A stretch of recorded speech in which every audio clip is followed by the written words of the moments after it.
ஒரு குரு, இளம் சீடர்கள் எதிரில் உட்காந்துருக்கிறாங்க. குரு பாடம் நடத்திக்கிட்டு இருக்கிறார். சீடர்களுக்கு ஒரு ஆசை, அதாவது ஒரு முக்கியமான மந்திரத்தை நம்ம குருநாதர்கிட்ட இருந்து கற்றுக்கணும் அப்படிங்கிறது அவங்க ஆசை. அது என்ன மந்திரம்னா, இறந்தவரை உயிர்ப்பிக்கக்கூடிய புனித மந்திரம், அதாவது செத்தவங்களுக்கு மீண்டும் உயிர் உண்டாக்குகிற மந்திரம். குருவே, தயவு பண்ணி அந்த மந்திரத்தை எங்களுக்கு உபதேசிக்கணும் அப்படின்னு கேட்டாங்க. அது ரொம்ப ஆபத்தானது, அது என்னத்துக்கு உங்களுக்கு வேண்டாமேன்னாராம் குரு. எங்களுடைய நம்பிக்கை உறுதிப்படுறதுக்காகத்தான் கேட்குறோம், வேற ஒன்றும் இல்லை அப்படின்னு நாங்களாம் சீடர்கள். பக்குவப்படாத அறிவுங்கிறது ரொம்ப ஆபத்தானது அப்படின்னாராம் குரு. இது சீடர்களுக்கு புரியல. அது எப்படிங்க பக்குவப்படாத அறிவு ஆபத்தானதுன்னு சொல்றீங்க, அப்படின்னா என்ன அப்படின்னு கேட்டிருக்காங்க சீடர்கள். குரு அதுக்கு விளக்கம் கொடுத்தாராம். அந்த மந்திரத்தை எப்போ பயன்படுத்தணுங்கிறது முக்கியம். அதை அறியக்கூடிய ஞானம் ஏற்படுகிற வரைக்கும் அதை தெரிஞ்சுக்காம இருக்கிறது தான் நல்லது, இல்லைன்னா ஆபத்துன்னாராம். ஆனால் அந்த சீடர்கள் அதை கேட்குற மாதிரி இல்லை, ரொம்ப பிடிவாதம் பண்ண ஆரம்பிச்சுட்டாங்க. சரி வாங்க சொல்கிறேன்னார் குரு. எல்லாரும் வந்தாங்க. அந்த புனித மந்திரத்தை அவங்களுக்கு ரகசியமாக உபதேசம் பண்ணார். உபதேசம் பண்ணிவிட்டு அவங்களுக்கு எச்சரிக்கையும் கொடுத்தார். இந்த மந்திரத்தை நல்லா ஆராய்ச்சி பார்த்ததுக்கு அப்புறம் தான் உச்சரிக்கணும், அவசரப்பட்டு எதுவும் செஞ்சிடக்கூடாது அப்படின்னு ஒரு தடவைக்கு பல தடவை எச்சரிக்கை கொடுத்தார். சரின்னு சொல்லிவிட்டு அவங்கெல்லாம் மந்திரத்தை கற்றுக்கிட்டு எழுந்திரிச்சு போயிட்டாங்க. ஒரு நாள் அந்த சீடர்கள் எல்லாம் மணற்பாங்கான இடத்துல அப்படியே நடந்து போயிட்டு இருக்கிறாங்க. ஒரு பாலைவன பகுதி மாதிரி ஒரு இடம். அங்கே ஒரு இடத்துல எலும்புகள் குவியலாக கிடந்தது. உடனே இந்த சீடர்கள் முன்ன பின்ன யோசிக்காம, தியானமும் பண்ணாம, அந்த மந்திரத்தோட பயனை சோதிச்சு பார்க்கணும் அப்படின்னு நினச்சிக்கிட்டு அந்த மந்திரத்தை உச்சரிக்க ஆரம்பிச்சிட்டாங்க. அவ்வளவுதான். உடனே என்னாச்சு தெரியுமா, அந்த எலும்புகள் எல்லாம் ஓநாய்களாக மாறி அவங்கள துரத்த ஆரம்பிச்சுட்டுது. சீடர்கள் எல்லாம் தலைதெறிக்க ஓட ஆரம்பிச்சிட்டாங்க. ஓநாய்களும் விடலை, அவங்கள துரத்தி பிடிச்சி கடிச்சு கொதற ஆரம்பிச்சுட்டுது. அப்போதான் அந்த சீடர்களுக்கு குரு சொன்ன அறிவுரையோட அர்த்தம் புரிஞ்சுது. பக்குவப்படாத அறிவு ஆபத்தானது அப்படிங்கிறது. அதனால இதுலேருந்து நாம் தெரிஞ்சுக்க வேண்டியது என்னன்னா, நாம் நம்ம அறிவை வளர்த்துக்கிட்டா மட்டும் போதாது, அந்த அறிவை எப்போ எப்படி பயன்படுத்தணும் அப்படிங்கிற பக்குவமும் நமக்கு வரணும். அப்போ தான் வாழ்க்கை நல்லபடியாக அமையும், இல்லைன்னா இடைஞ்சல் தான். இந்த காலத்தில் சில சின்ன பிள்ளைங்களுக்கே அறிவு ரொம்ப பக்குவப்பட்டிருக்குங்கிறத உணர முடியுது. ஒரு சின்ன பையன் பள்ளிக்கூடத்தில் மார்க் லிஸ்ட் கொடுத்தாங்க, வாங்கிக்கிட்டு அவசரமாக வீட்டுக்கு ஓடினான். எதிரில் வந்த ஒருத்தர் கேட்டார், என்ன அவசரம், ஏன் இப்படி வேகமாக ஓடுறேன்னார். எங்கள் அம்மா கிட்ட அடி வாங்கணும், அதுக்காக தான் ஓடுறேன்னா. அடி வாங்கிறதுக்கா இவ்வளவு அவசரம்னார் அவர். அப்படி இல்லைங்க, நான் போகிறதுக்குள்ளே எங்கள் அப்பா வீட்டுக்கு வந்துட்டாருன்னா அவர்கிட்ட அடி வாங்க வேண்டியிருக்கும், அதை அவாய்ட் பண்ணுறதுக்காக இப்படி ஓடுறேன் அப்படின்னு நானும் அந்த பையன். இந்த உலகத்தில் எல்லாருக்கும் மகிழ்ச்சி தரக்கூடிய ஒரு பொருள் எது? இது ஒரு முக்கியமான கேள்வி. இந்த கேள்விக்கு பொருத்தமான ஒரு பதிலை உங்களால் சொல்ல முடியுமா? அதாவது கொஞ்சம் யோசிச்சு பார்த்தா பணம்னு சொல்லலாமா? இப்போ கையில் காசு இல்லாதவங்ககிட்ட ஒரு 10 ரூபாயை கொடுத்தா அது அவனுக்கு சந்தோஷத்தை கொடுக்கும். ஏற்கனவே வருமான வரி பிரச்சனையில் சிக்கி இருக்கிறவர்கிட்ட இன்னும் கொஞ்சம் பணம் இருந்தாங்கன்னு சொல்லி கொடுத்தோம்னா அது அவருக்கு சங்கடத்தை தான் கொடுக்கும். அதனால் அந்த கேள்விக்கு பணம்ங்கிறது பொருத்தமான பதிலாக இருக்க முடியாது. கேள்வி என்னன்னா, இந்த உலகத்தில் எல்லாருக்கும் மகிழ்ச்சி தரக்கூடிய ஒரு பொருள் எது? சரி, இனிப்புன்னு சொல்லலாமா? ஏன்னா எல்லாருக்கும் இனிக்க தானே செய்யும். அதுலேயும் ஒரு சிக்கல் இருக்குது. சர்க்கரை வியாதிக்காரங்களுக்கு அது என்ன சந்தோஷத்தையாக கொடுக்கும்? ஆக எல்லாருக்கும் வேறுபாடு எதுவும் இல்லாமல் மகிழ்ச்சியை கொடுக்கக்கூடியது வேற ஏதோ ஒன்று இருக்குது. அது என்னன்னு கண்டுபிடிக்கணும். அதுதான் இன்னைக்கு தகவல். இப்போ அதை கண்டுபிடிக்கணும்னா இந்த கதையை கேட்கணும். அது என்ன கதைன்னா, ஒரு ஊரில் ஒரு ராஜா இருந்தார். அவருக்கும் இதே சந்தேகம் வந்துட்டுது. அதாவது எல்லாருக்கும் இன்பம் தரக்கூடிய பொருள் எது அப்படின்னு. இதுக்கு பதில் தெரிஞ்சுக்கிறதுக்கு ஆசைப்பட்டார். சரி, அதுக்கு என்ன செய்யலாம்னு யோசனை பண்ணார். நாட்டு மக்களுக்கு பகிரங்கமாக ஒரு அறிவிப்பு கொடுத்தார். நம்ம நாட்டு மக்கள் இன்பம் தரக்கூடிய பொருள் எதுன்னு நினைக்கிறாங்களோ அதை கொண்டுகிட்டு அரண்மனையில் உள்ள கண்காட்சி மண்டபத்தில் வைக்கலாம். அப்படி அவங்க வைக்கிற பொருள்களில் எது எல்லாருக்கும் இன்பம் தரக்கூடியதாக இருக்குமோ அதை வச்சவருக்கு 1000 பொற்காசுகள் பரிசு அப்படின்னு அறிவிப்பு கொடுத்துட்டார். ஜனங்கள் இந்த அறிவிப்பை கேட்டாங்க. அதுக்கப்புறம் சும்மா இருப்பாங்களா? 1000 பொற்காசுன்னா சும்மாவா? அவங்க கையில் என்னென்ன கிடைச்சதோ அதையெல்லாம் கொண்டாந்து அரண்மனை காட்சி மண்டபத்தில் வச்சுட்டாங்க. அதுக்கப்புறமா ராஜா அங்கே வந்தார். ஒவ்வொன்றா பார்த்துக்கிட்டே வந்தார். முதல்ல ஒரு குயில் இருந்தது, இனிமையாக பாடக்கூடிய குயில். இந்த குயிலோட இன்னிசை எல்லாருக்கும் இன்பம் தரக்கூடியது தான். இருந்தாலும் காது கேட்காதவங்களுக்கு இந்த இசை எப்படி இன்பம் தர முடியும்? அதனால் இது சரியில்லைன்னு விட்டார். அடுத்தபடியாக போனார். அங்கே என்ன வச்சுருக்குறாங்கன்னு பார்த்தா ஒரு அழகான மயில் அங்கே தோகை விரித்து ஆடிக்கிட்டு இருக்குது. இந்த மயிலோட ஆட்டம் மனசுக்கு இன்பம் தரக்கூடியது தான். இருந்தாலும் பார்வை இல்லாதவங்க இந்த ஆட்டத்தை பார்த்து ரசிக்க முடியுமா? முடியாது. அதனால் இதுவும் சரியில்லை அப்படின்னு சொல்லிவிட்டார். அதுக்கு அடுத்தபடியாக போனார். பல வகையான இனிப்பு பண்டங்களை வச்சுருந்தாங்க. பார்த்தார், வயசானவங்களுக்கும் நோயாளிகளுக்கும் இது இன்பம் தராது, துன்பம் தான் கொடுக்கும் அப்படின்னார். இப்படி ஒவ்வொன்றா பார்த்துக்கிட்டே போகிறார். அழகான மலர்கள், கனிகள், ஓவியங்கள் எதுவுமே பொருத்தமாக தெரியல. சகல பேருக்கும் இன்பம் தரக்கூடிய வகையில் எதுவும் இல்லை. கடைசியாக வந்தார். அங்கே ஒரு களிமண் பொம்மை இருந்தது. அது என்ன பொம்மை தெரியுமா? பசியால் வாடி இருக்கிற ஒருத்தருக்கு ஒரு அம்மா இனிமையாக பேசிக்கிட்டு சோறு போடுறது மாதிரி அந்த பொம்மையை செஞ்சுருந்தாங்க. அதுக்கு கீழே அன்பு அப்படின்னு எழுதியிருந்துதான். ராஜா பளிச்சுன்னு ஒரு முடிவுக்கு வந்தார். அந்த பொம்மையை செஞ்ச சிற்பியை வரவழைச்சார், பரிசு கொடுத்தார். அன்பு ஒன்று தான் எல்லாருக்கும் இன்பம் அளிக்கக்கூடிய பொருள். காது கேட்காதவங்களும் அதை கேட்க முடியும், பார்வை இல்லாதவங்களும் அதை பார்க்க முடியும், குழந்தைகளும் அதை உணர முடியும் அப்படின்னு அதுக்கு விளக்கம் கொடுத்தார் அந்த மன்னர். இந்த உலகத்தில் எல்லாருக்கும் மகிழ்ச்சி தரக்கூடிய ஒரு பொருள் அன்பு தான். அதை புரிஞ்சுக்கிட்டு தான் சில கணவன்மார்கள் மனைவி பேரில் ரொம்ப அன்பை காட்டிக்கிறது வழக்கம். ஒரு வீட்டு வாசப்படி பக்கமாக மழைக்கு ஒதுங்கினார் ஒருத்தர். மழை தூரிக்கிட்டு இருந்தது, இருட்டு நேரம். அந்த வீட்டில் இருந்தவர், இன்னைக்கு ராத்திரி வேணும்னா இங்கேயே தங்கிட்டு காலையில் போங்க அப்படின்னார். உடனே இவர் சொன்னார், ரொம்ப நன்றிங்க, ஒரு 10 நிமிஷத்தில் இதை வந்துவிடுறேன் அப்படின்னு சொல்லிவிட்டு எங்கேயோ ஓடினார். 10 நிமிஷம் கழித்து திரும்பி வந்தார். ஆமாம், எங்கே போயிட்டு வந்தீங்கன்னு கேட்டார் வீட்டில் இருந்தவர். நேராக எங்கள் வீட்டுக்கு போய் மனைவி கிட்ட இன்னைக்கு ராத்திரி இங்கேயே தங்கிக்கிறேன்னு சொல்லிவிட்டு வந்துட்டேன் அப்படின்னார் அவர். அன்புல இது ஒரு ரகம். இந்த உலகத்தில் எவ்வளவோ உயிரினங்கள் இருக்கு, ஒவ்வொன்றும் ஒவ்வொரு விதமாக சண்டை போடுது. இப்போ 2 மாடு சண்டை போட்டுக்குதுன்னு வச்சுங்க, என்ன பண்ணும்? 2 முட்டிக்கும். அதுக்கு சண்டை போடுறதுக்கு ஆயுதமாக உபயோகப்படுறது அதோட கொம்பு. 2 சேவல் சண்டை போட்டுக்குதுன்னு வச்சுங்க, அதுக்கு ஆயுதமாக உபயோகப்படுறது அதோட கால் நகம். காலால் தான் அது ஒன்றோட ஒன்று சண்டை போட்டுக்கும். ஆனால் 2 மனுஷன் சண்டை போட்டுக்கிறான்னு வச்சுங்க, இவன் இன்னதை தான் ஆயுதமாக உபயோகப்படுத்துவான்னு குறிப்பிட்டு சொல்ல முடியாது. கல்லை எடுப்பான், கத்தி எடுப்பான், துப்பாக்கி எடுப்பான், என்ன வேணாலும் பண்ணுவான். வாயால் திட்டுவான், கையால் அடிப்பான், காலால் உதைப்பான், சகலகலா வல்லவன். விலங்குகள்லாம் பொதுவாக வாயை சாப்பிட்றதுக்கு மட்டும்தான் உபயோகப்படுத்துது. ஆனால் இவனுக்கு சாப்பிட்றதுக்கும் அதுதான், சாப்பிட்டு விட்டு திட்டுறதுக்கும் அதுதான். ஆனால் ஒரு விஷயத்தில் மட்டும் கெட்டிக்கிறேன். அதாவது நாம் சண்டை போட்டுக்கிட்டாலும் பரவாயில்லை, கோழிகள் சண்டை போடாமல் இருக்கணும் அப்படின்னு ஆசைப்படுறான். எதுக்காக? கோழிகள் சண்டை போடாமல் இருந்தால் நிறைய முட்டைகள் போடுமா, அதுக்காக தான் இந்த அக்கறை. கோழி பண்ணை வச்சிருக்கிறவங்களுக்கு இது ஒரு பெரிய பிரச்சனை. அதாவது பண்ணையில் இருக்கிற கோழிகளுக்குள்ளே அடிக்கடி சண்டை வந்துடும், அதனால் முட்டை உற்பத்தி குறைஞ்சிரும். சரி, இதுக்கு என்ன பண்ணுறது? பண்ணையில் போய் உட்காந்துக்கிட்டு தினமும் பஞ்சாயத்து பேசிகிட்டு இருக்க முடியுமா? அமெரிக்காவில் கோழி பண்ணை வச்சிருக்கிற ஒருத்தர் இதை பற்றி யோசனை பண்ணி பார்த்தாராம். ஒரு வழியையும் கண்டுபிடிச்சிருக்கார். கோழிக்கெல்லாம் மூக்கு கண்ணாடி மாட்டி விட்டுட்டோம்னா அது சண்டை போடுற குணம் குறைஞ்சிரும், முட்டை அதிகமாகிடும். அந்த கண்ணாடியில் உள்ள லென்ஸ் சிவப்பு நிறத்தில் இருக்கணும், அவ்வளவுதான் அப்படின்னு அவர் கண்டுபிடிச்சாராம். இது ஏற்கனவே நடைமுறையில் கண்டுபிடிக்கப்பட்ட ஒரு விஷயம். ஆனால் எல்லா கோழிக்கும் சிவப்பு மூக்கு கண்ணாடி எப்படி மாட்டி விடுறது? அப்படியே மாட்டி விட்டாலும் அது நழுவாமல் இருக்கணுமே. இப்போ நாமெல்லாம் நடு விரலால் மூக்கு கண்ணாடி நடுவில் தொட்டு அப்படி ஸ்டைலாக சரி பண்ணிக்கிறோம், அது மாதிரி கோழி எப்படி சரி பண்ணிக்கும்? இதுதான் பிரச்சனை. இதுக்கு அவர் என்ன வழி கண்டுபிடிச்சாருன்னா, கோழிக்கெல்லாம் மூக்கு கண்ணாடிக்கு பதிலாக விழியொட்டு வில்லைகள், கான்டாக்ட் லென்ஸ், அதை பொருத்தி விட்டா என்ன அப்படின்னு யோசனை பண்ணார். அதே மாதிரி பண்ணார். அதே மாதிரி செஞ்சு பார்த்தார், வெற்றி. அதுக்கப்புறம் கோழியெல்லாம் சண்டை போட்டுக்கலையாம், சமாதான பிரியர்கள் ஆகிட்டு தான். கோழிகளுக்கு இயல்பாகவே சண்டை போடுற குணம் உண்டு. ஆனால் அதோட கண்ணுக்கு பார்க்குற பொருள்லாம் ரோஜா நிறத்துலையோ அல்லது இன்னும் சொல்ல போனால் அழுத்தமான சிவப்பு நிறத்துலையோ தெரிஞ்சதுன்னா சண்டை போடுற குணம் குறைஞ்சிருதான். அந்த சமயத்தில் அது அதிகமாகவும் முட்டையிட ஆரம்பிச்சுடுதான். அதே நேரத்தில் இறை எடுக்கிறத கூட குறைச்சிக்குதான்.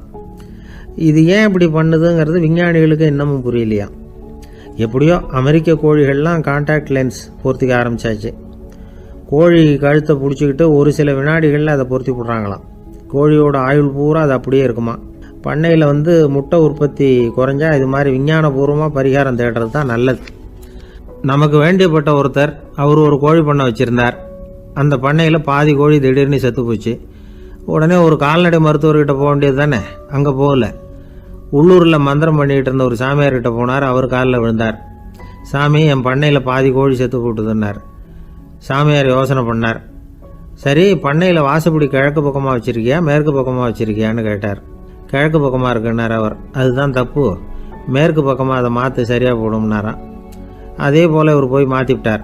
அப்பவும் பாதி செத்து போச்சு. மறுபடியும் சொன்னார், சாமி மறுபடியும் பாதி கோழி செத்து போட்டுதேன்னார். சரி, கூரை எப்படி போட்டிருக்க, ஓடு போட்டிருக்கியா இல்லை கீத்து போட்டிருக்கியான்னார். ஓடு போட்டிருக்கேன்னாராம் அவர். அதுதான் தப்பு, அதை கீத்து போட்டுரு சரியாக போடும்னாராம். சரின்னு போய் அதையும் மாற்றி பார்த்தார். மறுபடியும் போயிட்டுது, கோழி செத்து போச்சு. வந்தார். மறுபடியும் பாதி செத்து போச்சு சாமின்னு வந்தார். இவரும் யோசனையை மாற்றி மாற்றி சொல்லிகிட்டே இருக்கிறார். இப்படி அவரும் மாற்றி மாற்றி பார்த்தார். 6வது தடவையாக அவரை தேடிட்டு வந்தார். அந்த சமயத்தில் இவர் ரொம்ப தீவிரமாக யோசனை பண்ணி பார்த்துட்டு, அது சரிப்பா, நீயே என்கிட்ட சளைக்காமல் வந்துக்கிட்டு இருக்கிற, நானும் யோசனை சொல்லிகிட்டு இருக்கேன். இப்போவும் உங்ககிட்ட சொல்கிறதுக்கு என்கிட்ட யோசனை நிறையா இருக்குது. ஆனால் சோதிக்கிறதுக்கு உங்ககிட்ட கோழி இல்லையே, என்ன பண்ணுறது அப்படின்னாராம். இவர் போய்கிட்டு இருந்தார். அவர் தோளில் ஒரு பெரிய துணி மூட்டை, அதை சுமந்துக்கிட்டு கடத்தெருவை நோக்கி அவர் போய்கிட்டு இருக்கிறார். வழியில் அவரை சந்தித்தார் உமர். அவர் கேட்டார், கலீஃபா அவர்களே, எங்கே புறப்பட்டுட்டீங்க அப்படின்னு கேட்டார். கலீஃபான்னா ஆட்சித்தலைவர்னு அர்த்தம். இதுக்கு அவர் சொன்னார், நான் துணி வணிகம் செய்கிறவன், அதனால் துணி வியாபாரம் செய்கிறதுக்காக போயிட்டுருக்கிறேன்னார். நீங்கள் இப்போ இந்த நாட்டுக்கு ஆட்சித்தலைவர், ஆட்சி பொறுப்பில் இருக்கிறீங்க. நீங்கள் வியாபாரம் செய்ய போட்டால் அரசு பணிகளை செய்கிறது யார் அப்படின்னு கேட்டார் அவர். நான் அரசு பணிகளை மட்டுமே செஞ்சுக்கிட்டு இருந்தா என் குடும்பத்தை காப்பாற்றுறது யார் அப்படின்னு கேட்டார் அவர். இப்படி கேட்டவர் யார் தெரியுமா? அவர் தான் அபூபக்கர், இறை தூதர் முகமது அவர்களுக்கு பிறகு கலீஃபாவாக தேர்ந்தெடுக்கப்பட்டவர். அப்போலாம் ஆட்சி தலைவர்களுக்கு சம்பளம்னு எதுவும் கிடையாது. இந்த பிரச்சனையை எப்படி தீர்க்கிறதுன்னு யோசனை பண்ணார் உமர். அபு உபைதா அவர்கள்கிட்ட அழைச்சிட்டு போனார். அவர் யாருன்னா, அவர் தான் பொது நிதி கருவூலத்தின் பொறுப்பாளர். அவர்கிட்ட பிரச்சனையை சொன்னார். இது மாதிரி ஆட்சி தலைவருக்கு பொது நிதியிலிருந்து ஊதியம் அளிக்க முடியுமான்னு கேட்டார். பொது நிதி விதிகளின்படி அதுக்கு சாத்தியம் இல்லைன்னு சொல்லிவிட்டார் அவர். சரி, வேற ஏதாவது வழி இருக்குதான்னு கேட்டார் உமர். அபு உபைதா கொஞ்சம் யோசனை பண்ணி பார்த்தார். அப்புறமா சொன்னார், மக்காவிலிருந்து மதீனாவுக்கு குடிபெயர்ந்து வந்த அகதிகளுக்கு நிதி உதவி அளிக்கிறதுக்கு விதிகளில் இடம் இருக்கு. அப்படி பார்த்தா அபூபக்கரும் அகதி தானே, அதனால எல்லா அகதிகளுக்கும் கொடுக்கறது மாதிரியே அவருக்கும் ஒரு தொகை அளிக்கலாம்னார். கலீஃபா அபூபக்கருக்கு இந்த அகதி உதவி தொகையைத்தான் கொடுத்துட்டு வந்தாங்களாம். குடும்ப செலவுக்கு அது போதுமானதா இல்லை. இருந்தாலும் கலீஃபாங்கிறதுக்காக மற்ற அகதிகளை விட அதிகமாக தொகையை பெற அவர் விரும்பல. மார்பு பக்கம் கிழிஞ்சிருந்த ஒரு மேலாடையை தான் அவர் அணிஞ்சிருந்தார். அவருடைய துணைவியார் அஸ்மா, அவங்க ஒரு நாள் தேன் அருந்து ஆசையாக இருக்குன்னாங்களாம். நமக்கு கிடைக்கிற ஊதியம் குடும்ப செலவுக்கே போதுமானதா இல்லையே, இந்த நிலையில் தேன் வாங்குறதுக்கு காசுக்கு நான் எங்கே போவேன்ருக்கார் அவர். கொஞ்ச நாள் கழித்து அவங்க ஒரு தொகையை அவர்கிட்ட கொடுத்து தேன் வாங்கிட்டு வர சொன்னாங்களாம். இவருக்கு ஆச்சரியம், ஏது இந்த பணம்னு கேட்டிருக்காரு. நீங்கள் தினமும் குடும்ப செலவுக்காக கொடுத்துக்கிட்டு வந்த பணத்தில் கொஞ்சம் கொஞ்சமாக மிச்சப்படுத்தி வச்சேன்னாங்களாம். அபூபக்கர் அந்த பணத்தை எடுத்துக்கிட்டு நேராக பொது நிதி கருவூல பொறுப்பாளர்கிட்ட போனார். இந்த பணத்தை பொது நிதியில் சேர்த்துருங்க, இது அதிகப்படியாக எனக்கு தரப்பட்டு வந்த ஊதியம், அடுத்த மாதத்துலேருந்து இந்த தொகையை குறைச்சிங்கன்னு வேற சொல்லிவிட்டாராம். பசியை தணிக்க தேவையான அளவு உணவு, ஒரு ஜோடி உடை, இதை தவிர கூடுதலாக மக்கள் பொது நிதியிலிருந்து வாங்கிக்கிறதுக்கு என் குடும்பத்தாருக்கு உரிமை இல்லை அப்படின்னு சொல்லி கண்டிப்பாக சொல்லிவிட்டாராம்.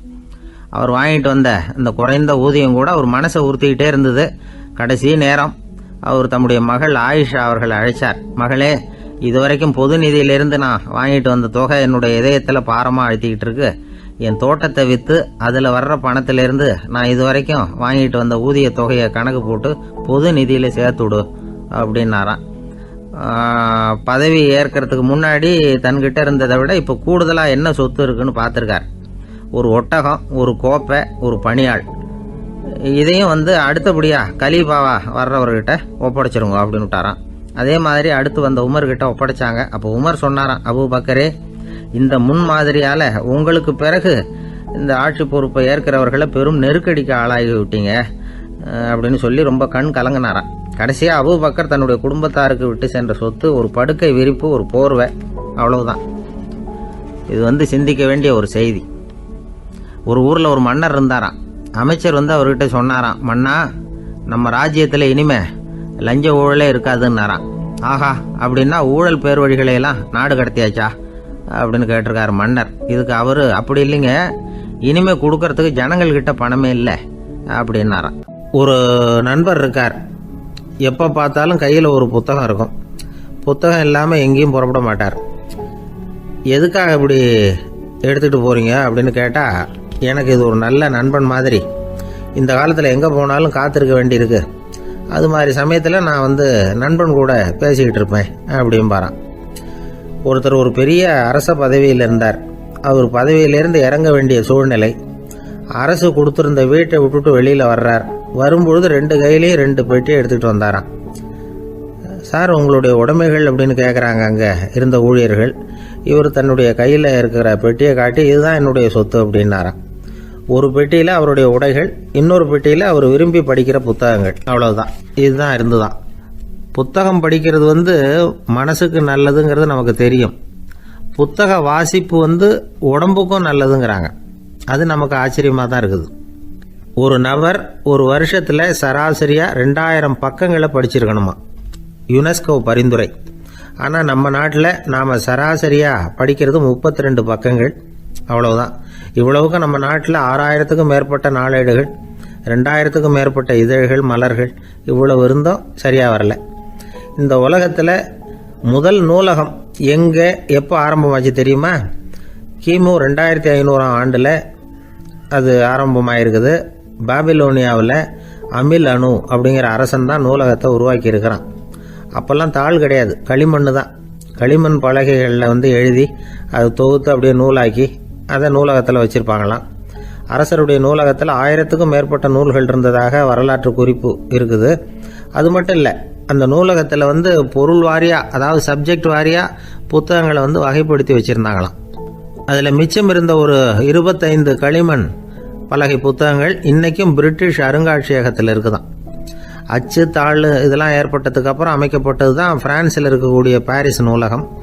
1480 பிரெஞ்சு மன்னர் 11ஆம் லூயி இந்த நூலகத்தை அமைச்சாராம். ஆனால் அப்போல்லாம் அரசர்கள் மட்டும்தான் நூலகத்தை பயன்படுத்த முடியுமா. அதுக்கப்புறம் 17ஆம் நூற்றாண்டில் இந்த முறை மாறி பொதுமக்கள் அங்கே போகலாம், படிக்கலாம் அப்படிங்கிற நிலைமை வந்துதான். போட்லியன் நூலகம் அப்படின்னு அதுக்கு பேர், பாரிஸ் நகரத்தில் இருக்குது. அங்கே தான் நூல்களின் பட்டியல் தயாரிப்பு பணி ஆரம்பமாச்சு. கல்வி வளர்ச்சியையும் நூலகத்தையும் இணைச்சவர் நெப்போலியன் போனபார்ட். முன்பணம் செலுத்தி புத்தகத்தை படிக்கிற முறையையும் அவர் தான் கொண்டுட்டு வந்தாராம். மக்கள்கிட்ட வசூலிக்கிற வரியின் ஒரு பகுதியை நூலகத்துக்கு பயன்படுத்தினவரும் அவர் தானா. நெப்போலியன் நூலகத்தில் உலகத்தில் உள்ள எல்லா மொழி நூல்களும் இருக்குதான். அங்கே ஒரு தமிழ் நூலும் இருந்திருக்குது. அது என்னென்னா கம்பராமாயணம். சோவியத் யூனியனுக்கு படையெடுத்து போனப்போ அங்கேருந்து லட்சக்கணக்கான புத்தகங்களை இந்த பனிச்சறுக்கு வாகனங்கள் இருக்குல்ல, அதில் கொண்டுகிட்டு வந்ததாக வரலாறு. அடுத்தபடியாக குறிப்பிட்டு சொல்லத்தக்க நூலகம் எதுன்னா பிரிட்டிஷ் நூலகம். மிக பழைய கையெழுத்து பிரதியெல்லாம் கூட அங்கே இருக்குது. 1753 ஆரம்பமாச்சு. அதில் உள்ள நூல்களை வரிசையாக அடுக்கினா 180 கிலோமீட்டர் நீளத்துக்கு வருமா. மிகப்பெரிய நூலகம் அமெரிக்க தலைநகர் வாஷிங்டனில் இருக்குதான். இந்தியாவை பொறுத்த வரைக்கும் பெரிய பழைய நூலகம் எதுன்னா கல்கத்தா நூலகம். எல்லா இந்திய மொழி நூல்களும் இங்கே உண்டு. மகாகவி பாரதியார் நடத்தின இந்தியாங்கிற இதழின் எல்லா பிரதிகளும் அங்கே பாதுகாப்பாக இருக்குது. படிக்கும் பழக்கம் இங்கே வளர வேண்டியிருக்குது. ஒருத்தர்கிட்ட ஒரு புஸ்தகத்தை கொடுத்து விமர்சனம் எழுத சொல்லியிருந்தாங்க. கொஞ்ச நாள் கழித்து அவரை போய் பார்த்து, என்னங்க புஸ்தகத்தை படித்து பார்த்தீங்களா அப்படின்னு கேட்டாங்களாம். இதுக்கு அவர் சொல்லியிருக்கிறார், இன்னும் நான் படித்து பார்க்கலிங்க, இப்போ தானே விமர்சனமே எழுதி முடிச்சிருக்கிறேன், இனிமே தான் படிக்கணும் அப்படின்னாராம். ஒருத்தர் ரொம்பவும் மகிழ்ச்சியாக வந்துக்கிட்டு இருந்தார். என்ன விஷயம்னு விசாரித்தேன். நான் தோற்று போயிட்டேன், அதுதான் மனசுக்கு மகிழ்ச்சியாக இருக்குது அப்படின்னார். எனக்கு இது ரொம்ப ஆச்சரியமாக போச்சு. இந்த உலகத்தில் தோற்று போகிறவங்க யாரும் மகிழ்ச்சியாக இருக்கிறதில்ல. அப்படி இருக்கிறப்ப இவர் இப்படி சொல்கிறாரே, எங்கே தோற்று போனீங்கன்னு கேட்டேன். அதுக்கப்புறம் தான் அவர் விவரமாக சொன்னார். என்னோட 5 வயசு குழந்தையோடு நான் விளையாடிக்கிட்டு இருந்தேன். அந்த விளையாட்டில் என் குழந்தை ஜெயிச்சுட்டுது, நான் தோற்று போயிட்டேன். அப்படின்னார் ரொம்ப உற்சாகமாக. நான் யோசித்து பார்த்தேன். அதாவது நாம் சின்ன குழந்தையா இருக்கிறப்போ எந்த விளையாட்டில் கலந்துக்கிட்டாலும் அதில் நாம் தான் ஜெயிக்கணும்னு ஒரு வெறி நமக்குள்ளே இருக்கும். நம்மளை எதிர்த்து விளையாடுறவர் நல்லவரா கெட்டவரா, பெரியவரா சின்னவரா அப்படிங்கிறதெல்லாம் முக்கியம் கிடையாது. அவர் தோற்று போகணும், நாம் ஜெயிக்கணும், அதுதான் முக்கியம். எதிரியை சந்தோஷப்படுத்த விளையாடுகிற கலை அப்போ நமக்கு தெரியறதில்ல. வாழ்க்கையில் ஒரு பக்குவம் வந்ததுக்கு அப்புறம் வெற்றி பெறணுங்கிற மன அழுத்தம் போயிடுது. போட்டியில் ஜெயிக்கணுங்கிறத விட குழந்தையை சந்தோஷப்படுத்தணுங்கிறது முக்கியமாக போச்சு. ஜெயிக்கணுங்கிற வெறி ஓடி போட்டுது. ஒரு குழந்தையா இருந்தப்போ நம்ம வளர்ச்சிக்கு உதவிய வெறி பெரியவனானதுக்கு பிறகு நமக்கு எதிரியாக மாறுது. அதை சரியான சமயத்தில் நாம் புரிஞ்சுக்கிட்டோம்னா போதும், நாம் பொழைச்சிக்கலாம். ஒவ்வொரு மனுஷனுமே வாழ்க்கையோட அடுத்த கட்ட வளர்ச்சியில் அடி எடுத்து வைக்கிற நேரத்தில் தன்கிட்ட இருந்து ஏதோ ஒரு குணத்தை அல்லது தன் குணம் இருந்த ஏதோ ஒரு உறவை நாம் இழக்கத்தான் வேண்டியிருக்குது. ஒரு கட்டம் வரைக்கும் உதவியாக இருந்த குணம் அடுத்த கட்டத்துக்கு தடையாக கூட மாறிடலாம். இந்த பரிமாண மாற்றத்துக்கு உள்ளாகிற ஒவ்வொருத்தரும் பிரத்யட்சமாக இதை உணர்றாங்க. ஆனால் பல பேர் எப்படின்னா பழசை திறந்துவிட்டு புதிய கொள்கைகளை உருவாக்கிக்கிறதுக்கு இஷ்டம் இல்லாமல் இருந்துடுறாங்க, அல்லது அப்படி செய்ய முடியாமல் தவிக்கிறாங்க. இதையெல்லாம் மீறி அந்த பழசை திறந்துட்டா அதை இழந்ததால் உண்டாகிற மன அழுத்தம் சில காலத்துக்கு வருத்திக்கிட்டு தான் இருக்கும், வேறு வழி இல்லை. ஆரோக்கியமான ஒரு முன்னேற்றத்துக்காக அந்த மன அழுத்தத்தை தாங்கிக்கத்தான் வேணும் அப்படிங்கிறாரு அந்த உலக புகழ்பெற்ற மேதை ஒருத்தர், இந்த ஸ்காட் பெக் அப்படிங்கிறவர். பிறந்த நாள் முதல் இதுதான் சரி அப்படின்னு கற்பிக்கப்பட்டு வந்த ஒவ்வொரு தத்துவத்தையும் தங்களுடைய வளர்ச்சிக்கு தகுந்த மாதிரி மாற்றி அர்த்தப்படுத்தி கொள்ள முடியாமல் வாழ்க்கை சூழல்ல அப்படியே அரைப்பட்டு தூளாகிறவர்கள் தான் ரொம்ப தவிக்கிறாங்களாம். இதுதான் அவருடைய கருத்து. பெரும்பாலும் மனிதர்களுடைய நடுத்தர வயசுல, அதாவது 30 தாண்டுகிற சமயத்துல தான் இந்த தவிப்பு உண்டாவதுதான். இதை தான் மேற்கத்திய நாடுகளில் அடிக்கடி மிட் லைஃப் கிரைசிஸ் அப்படின்னு சொல்றாங்க. அப்பப்போ பழசையெல்லாம் தொலைச்சி விட்டு புதுசாக பிறக்கிறதுக்கு கற்றுக்கணும். ஒவ்வொரு நிமிஷத்தையும் அந்த நிமிஷத்துக்கு ஏற்ற சித்தாந்தம் கொண்டவர்களாக சந்திப்போம் அப்படிங்கிறார் அந்த உளவியல் நிபுணர். இப்படி பழகிக்கிட்டா வாழ்க்கை இன்பமயம், இல்லைன்னா தவிப்பு மயம்தான். பழசை தொலைக்க முடியாதவர்களில் எத்தனையோ பேர் உண்டு, எத்தனையோ ரகம் உண்டு. அதில் வேடிக்கையான நண்பர்களும் உண்டு. ஒருத்தர் நண்பர் வீட்டுக்கு போனார். அவர் ஏதோ இனிப்பு பலகாரம் கொடுத்து சாப்பிட சொல்லியிருக்கிறாங்க அவங்க வீட்டில். இவர் சாப்பிட்டு பார்த்துட்டு சொன்னாராம், சார் 6 மாதத்துக்கு முன்னாடி ஒரு தடவை இங்கே வந்தேன், அப்போது ஒரு இனிப்பு பலகாரம் கொடுத்தீங்க, அது இதை விட நல்லா இருந்தது சார் அப்படின்னாராம். அப்போ செஞ்ச அதே இனிப்பு பலகாரம் தான் சார் இதுவும் அப்படின்னாராம் அவர். ஐயா, என்னுடைய நூல் வெளியீட்டு விழாவுக்கு அவசியம் நீங்கள் வரணும் அப்படின்னு கூப்பிட்டார் ஒருத்தர். எப்போ வரணும்னு கேட்டேன். அடுத்த வாரம்னார். சரி, புத்தகம் தயாராகிட்டுதா அப்படின்னேன். நாளைக்கு தான் அச்சிக்க கொடுக்க போகிறேன்னார். என்னங்க இது, புத்தகம் அச்சிடுறதுக்கு முன்னாடியே அழைப்புதழை அச்சடிச்சு விட்டீங்களே அப்படின்னு கேட்டேன். அதனால் என்னங்க, அந்த காலம் மாதிரியா போடலாம், அச்சுக்கலை எவ்வளவோ முன்னேறியாச்சுங்க. Linotype, monotype, phototype, laser, இப்படி என்னென்னமோ வந்தாச்சு. இன்னைக்கு கொடுத்தா நாளைக்கே புத்தகம் தயார் அப்படின்னார்.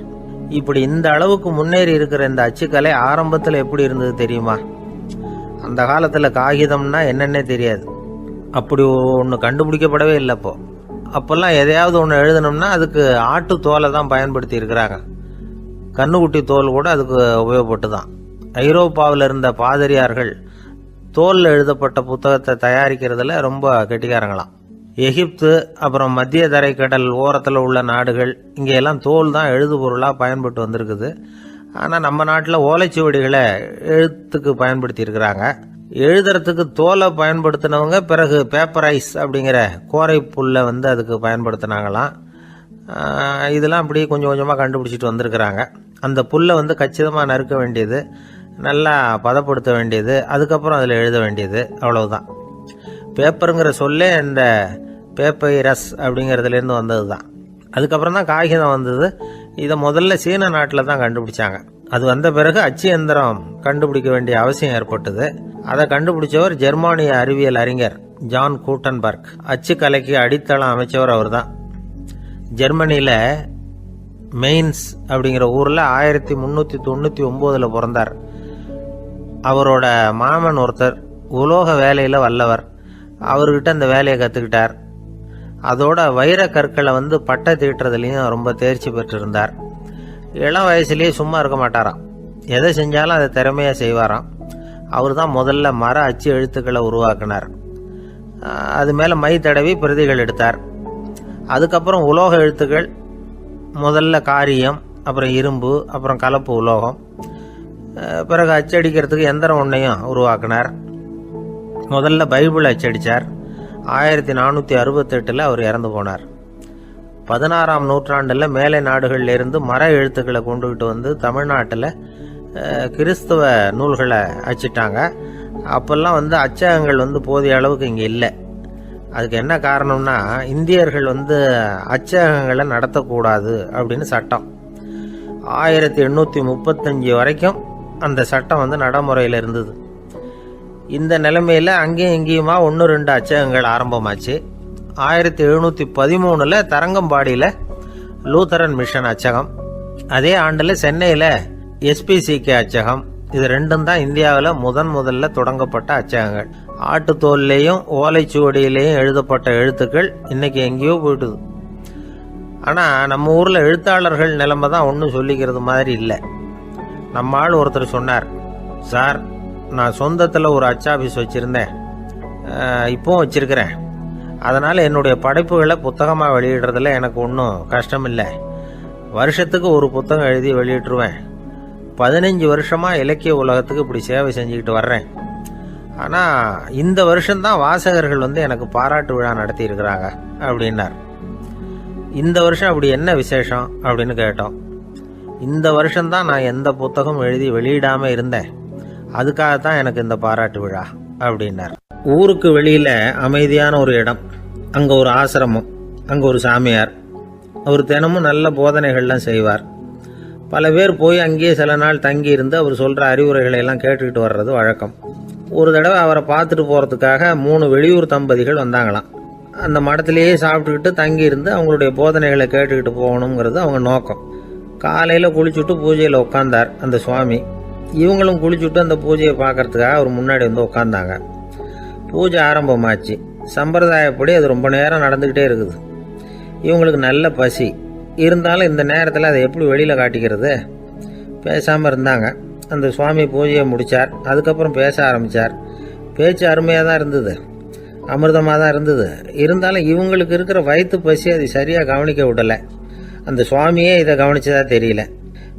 இவங்களுக்கு மனசுக்குள்ள ஒரு எண்ணம், உள்ளே சாப்பாடு தயாராகிட்டு இருக்கும் போல இருக்கு, இந்த பேச்சு முடிஞ்சது நம்மளை உள்ளே அழைச்சிட்டு போய் சாப்பாடு போடுவாங்கன்னு நினைக்கிறோம் அப்படின்னு இவங்களாம் நினச்சிக்கிட்டாங்க. ஆனால் சுவாமி இதை பற்றி எதுவுமே பேசலை, கண்டுக்கலை. ஒரு அம்மாவால் அதுக்கு மேலே சும்மா இருக்க முடியுமா? முடியல. சாப்பாட்டை கவனிக்கலாமா அப்படின்னு சொல்லி மெதுவாக ஆரம்பித்தாங்க. ஓ கவனிக்கலாமே அப்படின்னு உள்ளே அழைச்சிட்டு போனார் சுவாமி. இவங்க ரொம்ப அவசரமாக எழுந்திருச்சு உள்ளே ஓடினாங்க. அங்கே ஒரு மேஜை மேலே ஒரு கிண்ணம் மூடி இருந்தது. ஓ இதுதான் சாப்பாட்டு மேஜை போல இருக்கு, இங்கே சாப்பாடு வந்துடும் அப்படின்னு நினச்சாங்க. உடனே போய் சுற்றி உக்காந்துக்கிட்டாங்க.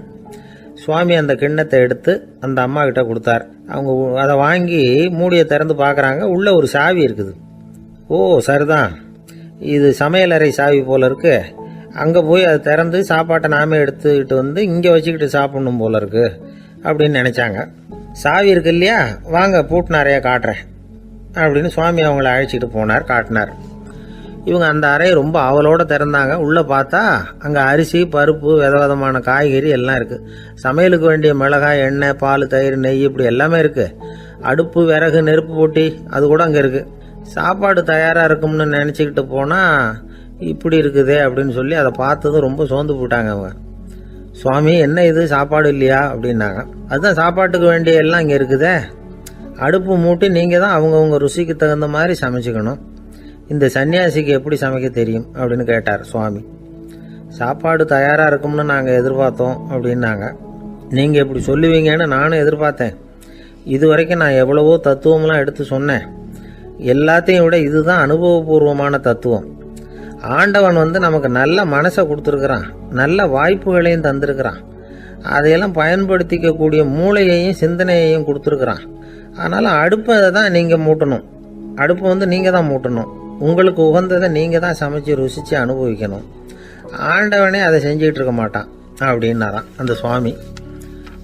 நம்முடைய வாழ்க்கையில் பல நல்ல பலன்களை பெறறதுக்கு நாம தான் முயற்சி பண்ணணும். அதுக்குரிய சூழ்நிலையை தான் ஆண்டவன் கொடுப்பானே தவிர அதை விளக்கறதுக்காக தான் அந்த சுவாமி அப்படி செஞ்சு காட்டியிருக்கிறார். இது ஒரு பெரியவர் இப்படி ஒரு விளக்கம் கொடுத்தார். அதுக்கப்புறம் அந்த 3 தம்பதிகளும் தெளிவடைஞ்சுட்டாங்களாம். நாம் தெளிவடைகிறது எப்போங்கிறது தான் தெரியல அப்படின்னு பல பேர் இதை கேட்டுட்டு சொல்லிட்டு இருக்கிறாங்க. இந்த கதையை நம்முடைய நண்பர் ஒருத்தர்கிட்ட சொன்னேன். அந்த நண்பர் ரொம்ப சந்தோஷப்பட்டார். நீங்கள் சொல்கிறது கரெக்டு சார், ஆனால் நான் அதை விட ஒரு படி மேலே சார். எனக்கெல்லாம் அரிசி பருப்பு இருக்கிற ரூம் எதுன்னு கையை காட்டிட்டா போதும், உடனே கிண்ணத்துலேருந்து சாவியை எடுத்து கொடுக்கணுங்கிற அவசியம்லாம் இல்லை எனக்கு. அப்புறம் எப்படி ரூமை திறந்துருவீங்க அப்படின்னு கேட்டேன். பூட்டை உடைச்சி திறந்துருவேன், அதுதான் எனக்கு பழக்கம் அப்படிங்கிறார். ஒரு காலத்தில் பிரஷ்யா அப்படின்னு ஒரு தேசம் இருந்தது. இப்போ ஜெர்மனி இருக்குல்ல, இதோட பெரும்பகுதி ஒரு காலத்தில் பிரஷ்யாங்கிற பேரில் இருந்தது. அப்போ அதுக்கு அரசராக இருந்தவர் மகா ஃப்ரெடரிக், அதாவது ஃப்ரெடரிக் தி கிரேட் அப்படின்னு சொல்லுவாங்க. அந்த ராஜாவுக்கு ஒரு சந்தேகம். நாம் பல வகையான வரிகளை விதித்து வசூல் பண்ணுறோம், அப்படி பண்ணி வருமானம் குறைஞ்சிக்கிட்டே போகுதே, இதுக்கு என்ன காரணமாக இருக்கும்? இதுதான் அவருக்கு ஏற்பட்ட சந்தேகம். ஒரு சமயம் அந்த அரசர் தம்முடைய அமைச்சர்களையும் பிரபுக்களையும் தளபதிகளையும் கூப்பிட்டு ஒரு விருந்து வச்சார். விருந்து முடிஞ்சதும் அவங்கள பார்த்து இந்த சந்தேகத்தை கேட்டார். வரிகள் அதிகமாக விதித்து வருமானம் குறையறதுக்கு என்ன காரணம் அப்படின்னு கேட்டார். பல பேருக்கு இதுக்கு சரியாக பதில் சொல்ல தெரியல. அனுபவசாலியான ஒரு தளபதி எழுந்திருச்சார். அரசே, அது எப்படிங்கிறத இப்போ உங்களுக்கு காட்டுறேன்னார். உடனே ஒரு பெரிய பனிக்கட்டி ஒன்றை தன்னுடைய கையில் எடுத்தார். அதை அப்படியும் எப்படியும் திருப்பி பார்த்தார். அப்புறம் அடுத்தவர்கிட்ட கொடுத்தார். அவர் அதை அப்படியும் எப்படியும் திருப்பி பார்த்துட்டு அடுத்தபடியாக இருந்தவர்கிட்ட கொடுத்தார். இப்படியே இதை ஒவ்வொருத்தராக பார்த்துட்டு ஒவ்வொரு கையாக மாறி கடைசியில் மன்னர் கைக்கு போய் சேர்ந்தது. மன்னர் கைக்கு அந்த பனிக்கட்டி போய் சேர்ந்தப்போ அது கொஞ்சம் கொஞ்சமாக உருகி ஒரு பட்டாணி கடலை சைஸுக்கு ஆயிட்டுது. மன்னர் யோசனை பண்ணார், வரி அதிகமாக போட்டாலும் வந்து சேர்றது குறைவாக இருக்கிறதுக்கு என்ன காரணம் அப்படிங்கிறது அவருக்கு புரிஞ்சு போச்சு. காலம்தான் மாறிட்டு இருக்கே தவிர இந்த கையூட்டு வாங்குற பழக்கம் மாறினதாக தெரியல. இன்னொரு ராஜா இருந்தார். அவர் தன்னுடைய ராஜாங்கத்தில் லஞ்ச ஊழலே சுத்தமாக இருக்கக்கூடாது அப்படின்னு நினச்சார். அவர்கிட்ட பல்வேறு துறைகளுக்கும் பொறுப்பாக இருந்த பல பேரும் ரொம்ப சுத்தமாகவும் நேர்மையாகவும் இருந்தாங்க. ஒரே ஒருத்தர் மட்டும் எல்லார்கிட்டையும் லஞ்சம் வாங்கிட்டே இருந்தார். அவரை வேறு துறைகளுக்கு மாற்றி பார்த்தாரு. அந்த ராஜா என்னென்னமோ பண்ணி பார்க்குறாரு. எந்த வேலையை கொடுத்தாலும் அதுலேயும் லஞ்சம் வாங்கிறதுக்கு ஒரு வழியை உண்டு பண்ணிக்குவார் அந்த ஆள். ராஜாவுக்கு இது ஒரு பெரிய தலைவலியாக போட்டுது. இவர் என்ன பண்ணுறது, இவருக்கு என்ன வேலையை கொடுக்கறது, கொஞ்சம் கூட லஞ்சம் வாங்கிறதுக்கு சான்ஸே இல்லாத ஒரு வேலையை கொடுக்கணும் அப்படின்னு திட்டம் போட்டார். ஒரு நாள் அவருக்கு அந்த உத்தரவும் போட்டுட்டார். அதாவது அவருக்கு என்ன வேலைன்னா, கடற்கரையில் தான் அவருக்கு ஆஃபீஸ். அங்கேயே இருந்துக்க வேண்டியது. தினமும் எத்தனை கடல் அலை கரையில் வந்து மோதுது அப்படிங்கிறத கணக்கு எடுத்து ராஜாவுக்கு தெரிவிக்க வேண்டியது. இதுதான் அவருக்கு வேலை. பேசாமல் அலையை எண்ணிட்டு உட்காந்துருக்கிட்டோம், அப்போவாவது அவர் லஞ்சம் வாங்குகிற சந்தர்ப்பம் இல்லாமல் போயிடும் அவருக்கு அப்படின்னு நினச்சார் ராஜா. இந்த ஆள் கடற்கரைக்கு போய் டியூட்டியில் ஜாயின் பண்ணிட்டார். ஒரே மாதத்தில் அங்கே சொந்தமாக ஒரு பிரம்மாண்டமான மாளிகை கட்டிவிட்டார். ராஜாவுக்கு இது பெரிய ஆச்சரியமாக போச்சு. அலையை என்ற வேலையில் அந்த ஆள் எப்படி பணம் சம்பாதிச்சார் அப்படின்னு விசாரித்து பார்த்தார் அக்கம் பக்கத்தில். அந்த ஆள் என்ன பண்ணியிருக்கிறாருன்னா, கடற்கரையில் போய் பொறுப்பை ஏற்றுக்கிட்ட உடனே அங்கே இருந்த மீனவர்கள்கிட்ட எல்லாம் இந்த கரையில் வந்து ஒரு நாளில் வந்து மோதுற அலைகள் எத்தனை அப்படின்னு கேட்டிருக்காரு. அது எப்படிங்க தெரியும்னு இருக்காங்க அவங்க. தினமும் அந்த எண்ணிக்கை தெரியணும். நம்ம ராஜாவுக்கு தினமும் அறிக்கை அனுப்பணும், டெய்லி ரிப்போர்ட்டு. தவறுனா நீங்கள் இந்த கடலில் போய் மீன் பிடிக்கிறதுக்கு ராஜாவோட அனுமதி கிடைக்காது அப்படின்ட்டுருக்காரு. உடனே மீனவர்களும் பயந்து போட்டாங்க. கடலுக்கு போகிறதுக்கு அனுமதி இல்லைன்னா பட்டினி கிடக்கிறது மாதிரி ஆகிடுமே. மெதுவாக அந்த ஆளுகிட்ட போனாங்க. காதோட காதாக சொன்னாங்க, ஐயா, எங்களால் வந்து கடல் அலையை வந்து எண்ண முடியாது. தினமும் எங்களால் முடிஞ்சதை உங்களுக்கு பணமாக கொடுத்துட்றோம். நீங்கள் தான் ராஜா கிட்ட சிபாரிசு பண்ணி நாங்கள் தொடர்ந்து மீன் பிடிக்கிறதுக்கு அனுமதி வாங்கி கொடுக்கணும் அப்படின்னு வேண்டிக்கிட்டாங்க. பணம் தினமும் வந்து சேர ஆரம்பிச்சுட்டுது. பதவியில் மற்ற பதவியோட இந்த பதவி எவ்வளவோ மேல் அப்படின்னு நினச்சிட்டோம் அந்த ஆள். அது மட்டும் இல்லை, தயவு பண்ணி என்னை இந்த இடத்த விட்டு மாற்றி விடாதீங்க சார் அப்படின்னு வேற கேட்க ஆரம்பிச்சிட்டானா. கிபி 1078 வருஷம் மார்ச் மாதம் 19ஆம் தேதி திங்கட்கிழமை அதிகாலை நேரம் ஒரு குழந்தை பிறந்தது. எங்க தெரியுமா? காஸ்பியன் கடலுக்கு தெற்கே பாரசீக மொழி வழங்கிய தபரிஸ்தான் மாநிலத்துல ஜீலான்கிற புனித நகர், அதோட புறநகர் பகுதியில் உள்ள நீப்புங்கிற ஊர்ல தான் அந்த குழந்தை பிறந்தது. அந்த இடம் இப்போ ரஷ்யாவில் இருக்கு. அந்த குழந்தை யாருன்னு நினைக்கிறீங்க? அதுதான் முஹித்தீன் பெருமான். ஆன்மீக சாதனைகள் புரிந்த மகான் முஹித்தீன் ஆண்டகை தன்னுடைய 18வது வயசுல உயர்கல்விக்காக ஜீலான் நகரத்தை விட்டு பகுதாத் நகரத்துக்கு புறப்பட்டு போறார். இளம் பிராயம் தானே, அதனால துணைக்கு ஒரு வர்த்தக கூட்டத்தோட சேர்ந்து போயிட்டு இருக்கிறார். ரொம்ப தூரம் போகணும். ஒவ்வொரு இடமா தங்கி தங்கி போயிட்டு இருக்கிறாங்க. ஒரு இடத்துல ஒரு கொள்ளை கூட்டம் பயங்கரமான ஆயுதங்களோட அவங்கள வழிமறிச்சுட்டுது. அந்த வர்த்தக கூட்டம் வச்சிருந்த பொருள்களை எல்லாம் அவங்க பறிச்சு விடுறாங்க. இவங்களும் பயந்துகிட்டு இருந்தது எல்லாத்தையும் அவங்க கிட்ட கொடுத்துடுறாங்க. முஹைத்தீன் ஆண்டகை மட்டும் இதையெல்லாம் பார்த்துக்கிட்டு தனியா ஒதுங்கி நிக்கிறார். ஒரு 18 வயசு பையன் மட்டும் இப்படி தனியா அநாத சிறுவன் மாதிரி நின்றுட்டு இருக்கிறத அந்த கொள்ளை கூட்டத்தில் இருந்த ஒருத்தன் பாக்குறான். கிட்ட நெருங்கி வர்றான். அலட்சியமாவும் கிண்டலாவும் உங்ககிட்ட ஏதாவது இருக்குதா அப்படின்னு கேக்குறான். இவங்கிட்ட என்ன இருக்க போகுது அப்படிங்கிற நம்பிக்கையில அவன் அப்படி கேக்குறான். உடனே இவரு இருக்குதே, என்கிட்ட 40 தீனார் இருக்கு அப்படிங்கிறார். இப்படி சொல்லியும் அந்த கொள்ளைக்காரனுக்கு நம்பிக்கை வரல. என்னிடம் விளையாடாத, பொய் சொல்லாத, உண்மையை சொல்லு அப்படிங்கிறான் அவன். உண்மையைத்தான் சொல்றேன், என்கிட்ட 40 தீனார் இருக்கு அப்படிங்கிறார் இவர். எங்க வச்சிருக்கிற அப்படின்னு கேக்குறான். சட்டையின் விழாப்புறத்துல உள்ள பகுதியில அதை வச்சு தச்சிருக்கிறாங்க அப்படின்னு உண்மையை சொல்றார். உடனே கொள்ளை கூட்ட தலைவன் அதை கத்தியால கீறிப்பார் அப்படின்னு உத்தரவு போடுறான். அந்த சட்டையை கிழிக்கிறாங்க. உள்ள இருந்து 40 பொற்காசுகளும் பொல பொலன்னு கீழே கொட்டுச்சு. அதை பார்த்த உடனே அந்த கொள்ளை கூட்ட தலைவன் மலைச்சு போய் நின்னுட்டான். காசை பார்த்துட்டு அவன் மலைச்சு போல, பொய் பேசாத அந்த பையனோட நேர்மையை பார்த்துட்டு அவன் அப்படி நின்னான். மெதுவா அந்த பையன் கிட்ட வந்தான். ஏன்பா, நீ என்ன பணக்கார குடும்பமா அப்படின்னு கேட்டான். அப்படிலாம் இல்ல, எனக்கு அப்பா இல்ல, அம்மா மட்டும்தான் உண்டு. எங்க அப்பா எனக்குன்னு விட்டு போன சொத்தே இந்த 40 தீனார் தான் அப்படின்னாரு இவர். அப்படி இருந்துமா உண்மை பேசணும்னு ஆசைப்பட்டேன். என்கிட்ட ஒண்ணும் இல்லைன்னு ஒரு வார்த்தை சொன்ன உன்னை விட்டுருப்போமே அப்படின்னா அவன். அப்படி இல்லைங்க, நான் இறைவன் திருநாமத்தை அறியக்கூடிய கல்வி ஞானத்துக்காக இப்ப போயிட்டு இருக்கிறேன். இறைவன் திருநாமத்தை உச்சரிக்க வேண்டிய நாவால பொய் பேசக்கூடாதுன்னு எங்க அம்மா சொல்லி இருக்கிறாங்க. அதனால நான் எப்பவுமே பொய் சொல்ல மாட்டேன் அப்படின்னு என்னுடைய தாய்க்கு வாக்கு கொடுத்திருக்கிறேன் அப்படின்னார் அவர். முஹைத்தீன் பெருமான் வார்த்தைகளை கேட்ட அந்த கொள்ளையர்கள் மனம் திருந்தி நல்லவங்களா ஆயிடுறாங்க. அந்த கொள்ளையர் தலைவன் பிற்காலத்துல ஒரு பெரிய மகான் ஆயிடுறார். பெரியவர்கள் வாழ்க்கையில நடக்கிற இது மாதிரி சம்பவங்கள் தான் நாம நல்ல விதமா வாழறதுக்கு துணையா இருக்கும். அந்த காலத்துல கொள்ளையர்களே பெரியவங்க செயலை பார்த்து மனம் திருந்தி இருக்கிறாங்க. இந்த காலத்துல யார் இப்படி இருக்கிறா? இந்த காலத்துல மகான் ஒருத்தரை பார்த்தேன், எனக்கு வேண்டியப்பட்ட மகான். ஏங்க, நீங்களும் மகான் ஆகிறதுக்கு முன்னாடி கொள்ளை அடிச்சுட்டு இருந்தீங்களா அப்படின்னு கேட்டேன். அவர் மெதுவா கண்ணை திறந்து என்ன நிமிந்து பார்த்தார். அப்படி இல்லப்பா, நான் கொள்ளை அடிக்கிறதுக்காகத்தான் மகானாவே ஆகி இருக்கிறேன் அப்படின்னு சொல்லிவிட்டு மறுபடியும் கண்ணை மூடிட்டார். 21ஆம் வருஷம் செப்டம்பர் மாசம் 22ஆம் தேதி மதுரை மேலமாசி வீதியில உள்ள ஒரு வீடு. அங்க அன்னைக்கு நடந்த ஒரு அற்புத நிகழ்ச்சி பின்னாடி உலக மக்களை எல்லாம் ஆச்சரியப்பட வச்சுது. இந்திய வரலாற்றிலேயே அது ஒரு முக்கியமான நிகழ்ச்சி. உலக மக்கள் கவனமெல்லாம் காந்திஜியின் பக்கம் திரும்புறதுக்கு காரணமா இருந்த நிகழ்ச்சி அது. கதர் துணி பிரச்சாரத்துக்காக காந்திஜி மதுரைக்கு வந்திருந்தார். சென்னை துணி வணிகர் சங்கத்தின் துணைத் தலைவர் ஒருத்தர் இருந்தார், ராம்ஜி கல்யாண் சேட்ஜி. அவருடைய வீடு மதுரை மேலமாசி வீதியில் இருந்தது. அந்த வீட்டில் தான் காந்திஜி தங்கியிருந்தார். அப்போது வயலுக்கு போகிற உழவர்கள்லாம் சின்ன சின்ன துண்டை இடுப்புல கட்டிக்கிட்டு கலப்பையை தூக்கிக்கிட்டு தெருவில் நடந்து போகிறத கவனிச்சார். ஏற்கனவே சேலத்துக்கு தெற்க பல பகுதிகளில் ஆண்களும் பெண்களும் அறகுறை ஆடைகளோட உழைச்சிக்கிட்டு இருக்கிறத கண்ணால் கண்டிருக்கிறார் அவர். இந்தியரின் சராசரி உடை இவ்வளவுதான் அப்படிங்கிறத புரிஞ்சுக்கிட்டார். மனசை இன்னும் பண்ணியிருக்குது. ராத்திரி பூரா அதை பற்றியே யோசனை. 22/9/21 வியாழக்கிழமை காலையில் காந்திஜி எழுந்திருக்கிறார். அவர் கூட தங்கியிருந்தவங்களையெல்லாம் பார்த்து சொன்னார், இன்னையிலிருந்து அறையில் முழு அகல துண்டு தான் கட்டுவேன். குளிர் அதிகமாக உள்ள காலங்களில் மட்டும் போர்வை ஒன்றும் உபயோகப்படுத்துவேன்.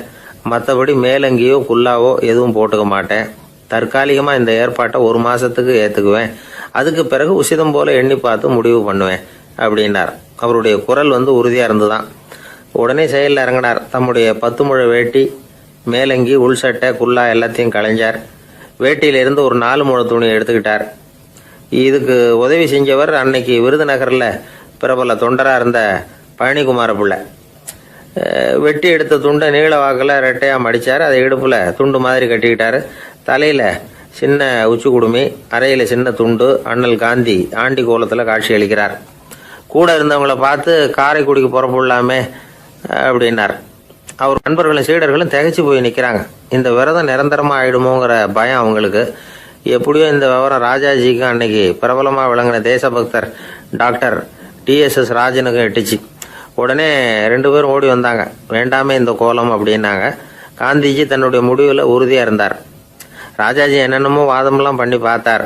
உங்களுடைய வாதத்துக்கு என்னால் பதில் சொல்ல முடியல, இருந்தாலும் நான் செய்கிறது தான் சரிங்கிறதுல எனக்கு சந்தேகம் இல்லை. இன்னைக்கு அதிகாலை 3 மணி இருக்கும். நான் ஓரளவு விழிச்சுக்கிட்டேன். அதாவது உறக்கமும் விழிப்புமா இருந்த நிலையில எனக்கு இந்த எண்ணம் உண்டாச்சு. இது என்னுடைய அந்தராத்மாவின் ஆணை, அதை என்னால் மீற முடியாது அப்படின்னு சொல்லிவிட்டாராம் காந்திஜி. கதர் பிரச்சாரத்துக்காக காரைக்குடிக்கு கிளம்பினார். வாசல்ல 4 மோட்டார் வண்டிகள் காத்துக்கிட்டு இருந்தது. வீதியில் 2 பக்கமும் ஜனங்கள். காந்திஜி இடுப்பு துணியோட மோட்டார் வண்டியில ஏறினார். நண்பர்களும் சீடர்களும் மக்களும் உடல் சிலிர்க்க அந்த காட்சியை பார்க்குறாங்க. மோட்டார் வண்டி நகர ஆரம்பிக்குது. எப்பேற்பட்ட காட்சி அது! சுக்கநாத பெருமானியே கூலி ஆளாக்கிய அப்படி ஆக்கி மண் சுமக்க வச்ச மதுரை இல்லையா, அந்த மதுரை தான் காந்திஜி துறவி கோலம் கொள்றதுக்கும் காரணமாக இருந்திருக்குது. இது இன்னைக்கு எத்தனை பேருக்கு தெரியும்? ஒரு தடவை காந்திஜி நேருவும் சுற்றுப்பயணம் செஞ்சாங்களாம். ஒரு இடத்துல நடந்து போயிட்டு இருக்கிறாங்க. குறுக்க ஒரு வாய்க்கால். நேரு என்ன பண்ணார் தெரியுமா? தன்னுடைய இளமை துடிப்பை காட்டுறதுக்காக கொஞ்சம் தூரம் பின்னாடி போய் அங்கேருந்து வேகமாக ஓடி வந்து அந்த வாய்க்காலை தாண்டினாராம். காந்திஜி அப்படி பண்ணலை. பக்கத்தில் இருந்த பாலம் வழியா அந்த வாய்க்காலை கடந்து வந்தார். நேரு காந்திஜியை பார்த்து சிரிச்சுக்கிட்டே, என்ன மாதிரி நீங்களும் தாண்டி இருக்கலாமே அப்படின்னாராம். அதுக்கு காந்திஜி சிரிச்சுக்கிட்டே சொன்னாராம், 2 அடி முன்னேறதுக்காக 5 அடி பின்னாடி போறதா அப்படின்னாராம். ஒரு ஊர்ல ஒரு ராஜா இருந்தார். அந்த ராஜாவுக்கு ஒரு புள்ள. அந்த புள்ளைக்கு விவரமே தெரியாது. அவன் ஒரு முட்டாளுங்கிறது எல்லாருக்கும் தெரியும். ஆனாலும் அவன் தான் அடுத்தபடியாக ஆட்சிக்கு வர வேண்டியவன். ஆட்சி பொறுப்பை ஏற்க வேண்டிய ஒருத்தன் இப்படி இருந்தால் என்ன பண்ணுறது அப்படிங்கிறது எல்லாருக்கும் உள்ள கவலை. மன்னர் அமைச்சர்களை கூட்டினார். ஆலோசனை கேட்டார், என்ன பண்ணலாம்னு. இவனை இன்னொரு நாட்டு பல்கலைக்கழகத்துக்கு அனுப்பி பார்க்கலாம். அங்கே போய் படிச்சுட்டு வரட்டும். நிறைய படிச்சுட்டு நல்ல ஞானத்தோடு திரும்பி வரட்டும். அதுக்கப்புறம் பார்த்துக்கலாம் அப்படிங்கிறது அவங்க சொன்ன ஆலோசனை. மன்னருக்கும் அது சரின்னு தோணுச்சு. மகனை வெளி தேசத்துக்கு அனுப்பி வச்சார். இவனும் போனான். ஒரு பல்கலைக்கழகத்தில் சேர்ந்தான். நிறைய படித்தான். அதுக்கப்புறம் தந்தைக்கு ஒரு கடிதம் எழுதினான். தந்தையே, நான் நிறைய படிச்சுட்டேன், இனிமேல் நாடு திரும்பலாம்னு நினைக்கிறேன் அப்படின்னு எழுதினான். மன்னருக்கு ரொம்ப மகிழ்ச்சி. அதாவது புள்ள படிச்சுட்டான் அப்படிங்கிற ஆனந்தம். உடனே பையன் திரும்பி வர்றதுக்கு ஏற்பாடு பண்ணார். இளவரசன் நாடு திரும்பினான். அதை கொண்டாடுறதுக்காக அரண்மனையில் ஒரு பெரிய விருந்துக்கு ஏற்பாடு பண்ணியிருந்தாங்க. முக்கியமானவங்கள்லாம் அதில் கலந்துக்கிட்டாங்க. அந்த விருந்துக்கு முனிவர் ஒருத்தரும் வந்திருந்தார். அவர் இளவரசன் கிட்ட போய் உட்காந்து விசாரிக்கிறார். என்னப்பா, எப்படி படிச்சிருக்கிற அப்படின்னு கேட்டார். நிறைய படிச்சுட்டு வந்திருக்கிறேங்க அப்படின்னா அவன். என்னெல்லாம் படித்த அப்படின்னாரான். எல்லாத்தையும் விவரமாக சொல்லியிருக்கிறான். அவன் அப்படி சொல்லிட்டு இருக்கும் பொழுதே முனிவர் என்ன பண்ணார், தன்னுடைய மோதிரத்தை கழட்டி உள்ளங்கையில் வச்சு அப்படியே மூடிக்கிட்டாரான். அப்படியே கையை நீட்டி அவன் முன்னாடி காட்டினார். இந்த பாருப்பா, என் கைக்குள்ள என்ன இருக்கு சொல்லு பார்க்கலாம் அப்படின்னாரான். இளவரசன் ஒரு கணம் யோசிச்சான். அதுக்கப்புறம் உங்கள் கைக்குள்ள இருக்கிறது வட்டமான ஒரு பொருள், நடுவில் ஒரு துளை இருக்கும் அப்படின்னு முனிவர் திகைச்சு போட்டார். பையன் பெரிய அறிவாளி ஆகிட்டான் போல இருக்க அப்படின்னு நினச்சிட்டார். அதுக்கப்புறம் கேட்டார், சரி, என் கையில் இருக்கிறது வட்டமான பொருள், நடுவில் துளை இருக்குங்கிறத சொல்லிவிட்டேன், அதோட பேர் என்ன, அதை சொல்லு அப்படின்னாராம். இளவரசன் கொஞ்சம் யோசனை பண்ணியிருக்கான். அப்புறம் சொன்னானா, முனிவரே, நான் படித்த விஞ்ஞானம் உங்களுக்கு பதில் சொல்கிறதுக்கு உதவலை, இருந்தாலும் பதில் சொல்கிறேன், அது ஒரு வண்டி சக்கரம் அப்படின்னானா. இப்போதான் முனிவர் யோசிச்சாராம். அவருக்கு புரிஞ்சுதான், அதாவது முட்டாளை படிக்க வைக்கலாம், ஆனால் சிந்திக்க வைக்க முடியாது அப்படிங்கிறத அவர் புரிஞ்சுக்கிட்டாராம். தகவல் அறிவு ஞானமாகாது அப்படிங்கிறார் ஓஷோ. ஏன்னா தகவல்கள் மாறுதலை ஏற்படுத்துறது இல்லை, ஆனால் ஞானம்ங்கிறது மாறுதலால் உண்டாகக்கூடிய ஒன்று. அதுதான் ரெண்டுக்கும் உள்ள வித்தியாசம். மனம் சரியான வழிக்கு வரணும், அதுக்கப்புறம் படிக்கிற கல்வி தான் உண்மையான கல்வி. சரி, மனம் சரியா வர்றதுக்கு என்ன வழி அப்படின்னு கேட்டால், மனிதன் முழு மாறுதலுக்கான வழிமுறை தியானம் தான் அப்படிங்கிறார் அவர். அதனால தான் நிறைய படிச்சிருக்கேன்னு சொல்றவன் எல்லாம் ஞானம் உள்ளவன் நினைச்சிடக்கூடாது. ஒருத்தர் இன்னொரு பெரிய மனிதரை அழைச்சிட்டு அறிமுகப்படுத்தினாராம். சார் நிறைய படிச்சிருக்கார், 3 MA வாங்கியிருக்கார், ஆனால் ஒரு விஷயம், அப்பப்போ கொஞ்சம் திருடுவார், அவ்வளவுதான், மற்றபடி அவர் ஒரு பெரிய அறிவாளி தான் அப்படின்னாராம். ஒரு ஊரில் ஒரு மன்னர் இருந்தார். அந்த ஊரில் அடிக்கடி சேவல் சண்டை நடக்கிறது வழக்கம். அரண்மனையில் ஒரு ஆள் இருந்தான். மன்னருக்காக அவன் ஒரு சேவல் வாங்கிட்டு வந்தான். சண்டை போடுறதுக்காக அந்த சேவலை தயார் பண்ணிகிட்டு இருந்தான். கொஞ்ச நாள் ஆச்சு. மன்னர் அந்த ஆளை கூப்பிட்டார். என்னப்பா சேவல் தயாராகிட்டுதா அப்படின்னு கேட்டார். இன்னும் அது தயாராகல மன்னா, இன்னும் வளரல, அதுக்கான தகுதி இன்னும் அதுக்கு வரல அப்படின்னா. எதனால் அப்படி சொல்கிறேன்னாரு. கோபம் ரொம்ப கடுமையாக இருக்குது அப்படின்னா. சரி அப்படின்னு விட்டுட்டார். மறுபடியும் கொஞ்ச நாள் ஆச்சு. இப்போ எப்படி நிலைமை, சேவல் தயாரா அப்படின்னார். இன்னும் இல்லை அரசே, மற்ற சேவல் எங்கேயாவது கூவுற சத்தம் கேட்டால் உடனே இது பரபரப்பாயிடுது. பக்கத்தில் ஒரு சேவலின் நிழலை கண்டா கூட இது பரபரப்பாயிடுது அப்படின்னா. சரி இன்னும் கொஞ்ச நாள் ஆகட்டும்னு விட்டுட்டார். கொஞ்ச நாள் ஆச்சு. இப்போ மறுபடியும் விசாரித்தார். இன்னும் நம்ம சேவலுக்கு அந்த தகுதி வரலமன்னா, போராட்ட உணர்வு அதுக்கு இன்னும் இருந்துக்கிட்டு தான் இருக்குது. உள்ளே மெதுவாக தான் எரிய ஆரம்பிச்சிருக்குது போராட்ட உணர்வு. அப்படி இருக்கக்கூடாது, அது பற்றி எரிய வேண்டாமா அப்படின்னா. இன்னும் கொஞ்ச நாள் ஆச்சு. இப்போ எப்படின்னு கேட்டார். இப்போ அவன் சொன்னான், மன்னா கிட்டத்தட்ட அது போருக்கு தயாராகிட்டுது அப்படின்னு நினைக்கிறேன்னா. எதனால் அப்படி சொல்கிற அப்படின்னு கேட்டார். மற்ற சேவலின் குரலை கேட்டால் அது அசைகிறதே இல்லை, ஒரு பொம்மை மாதிரி ஆயிடுது. அதுக்கு உள்ள ஒரு நுட்பமான விழிப்புணர்வு வந்துட்டுது. அதனால் அது அமைதியாக இருக்குது, மௌனமாக இருக்குது. இனிமேல் அதுக்கு இணையான சேவலே கிடையாது. வெற்றி பெற அது போராட வேண்டிய அவசியமே இல்லை. அதை பார்த்த உடனே எதிரி சேவல்கள் பயந்துட்டு ஓடி போடும் அப்படின்னு சொன்னானான். அந்த சேவலை வளர்த்தவர் சி சிங் சு அப்படின்னு பேர். இந்த சுசுகி சொன்ன கதையும் அது. ஞானிகள் என்ன சொல்கிறாங்க தெரியுமா? அந்த சேவலின் ரகசியத்தை நீயும் கற்றுக்கொள், நீ அப்படி ஆயிடு, சண்டை போடாமலே வெற்றிகள் பெறுகிற நுட்பத்தை புரிந்துகொள். இதுதான் ஞானிகள் உபதேசம். ஒரு குருக்கிட்ட ஒருத்தன் போயிருக்கிறான். எனக்கு சண்டை போட கற்றுக் கொடுங்கண்ணா. அதுக்கு என்ன செய்யணும்னார். என்ன உங்கள் மாணவனாக சேர்த்துங்கண்ணா. சரி இப்போ உன்னுடைய பலம் என்னன்னு கேட்டிருக்கார். இப்போ நான் தனி ஆளாக இருந்து ஒரு 100 பேரை சமாளிப்பேன் நானா. சரி அப்படின்னா என்னுடைய மாணவனாக உன்னை சேர்த்துக்கிறேன்ருக்கார். சேர்த்துக்கிட்டார். 6 மாதம் பயிற்சி கொடுத்தார். அதுக்கப்புறம் இவனை கூப்பிட்டு கேட்டார், இப்போ உன்னுடைய திறமை எவ்வளவுன்னு. இப்போ நான் தனி ஆளாக இருந்து ஒரு 50 பேரை சமாளிப்பேன் நானா. இன்னும் உனக்கு பயிற்சி தேவைன்னாராம். தொடர்ந்து சில நுட்பங்களை எல்லாம் சொல்லி கொடுத்துருக்கிறார். 1 வருஷம் ஆச்சு. எல்லாத்தையும் கற்றுக் கொடுத்துட்டார். அப்புறம் கூப்பிட்டு கேட்டார், இப்போ உன்னுடைய திறமை எப்படிப்பா, எதிரிகள் எத்தனை பேரை உன்னால் சமாளிக்க முடியும்னாராம். அவன் சொன்னான், ஐயா எதிரிகளின் பலம் என்னங்கிறத புரிஞ்சிக்காம அதை நான் சொல்ல முடியாதுன்னு நானும். இனிமேல் உனக்கு பயிற்சி தேவையில்லை, போயிட்டு வான்னு அனுப்பி வச்சுட்டாரான். ஒரு உண்மையை நாம் புரிஞ்சுக்கணும். அதாவது அடிக்கிறதுக்கு நமக்கு துணிச்சல் தேவையில்லை, அடிக்காமல் இருக்கிறதுக்கு தான் துணிச்சல் தேவை. அடித்தா திருப்பி அடிக்கிறவன் மன உறுதி உள்ளவன் இல்லை, அடித்தா திருப்பி அடிக்காமல் இருக்கிறான் பாருங்க, அவன் தான் மன உறுதி உள்ளவன். ஒருத்தன் தலை தெறிக்க வேகமாக ஓடிக்கிட்டு இருந்தான். நான் எங்கடா ஓடுற அப்படின்னா, எதுக்க வந்தவன், ஒரு சண்டையை நிறுத்தத்தான் இப்படி ஓடுறேன் அப்படின்ட்டுருக்கான். யாருக்கும் சண்டை, எனக்கும் இன்னொரு ஆளுக்கும் சண்டை அப்படின்னு அவன்.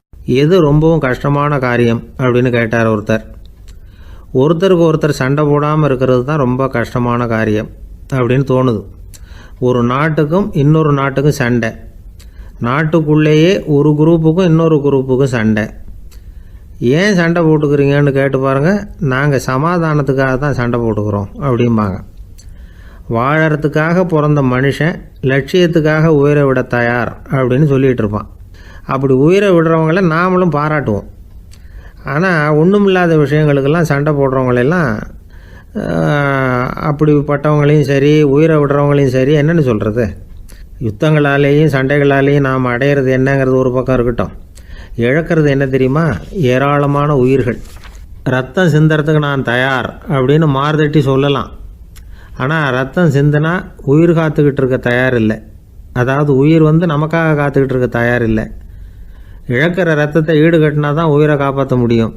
அதனால் இது சம்மந்தமாக ஆராய்ச்சி செய்கிற கட்டாயம் ஏற்பட்டு போச்சு. அதோட விளைவாக புதுசாக ஒன்றை கண்டுபிடிச்சிருக்கிறாங்க. அதுதான் செயற்கை ரத்த பொடி.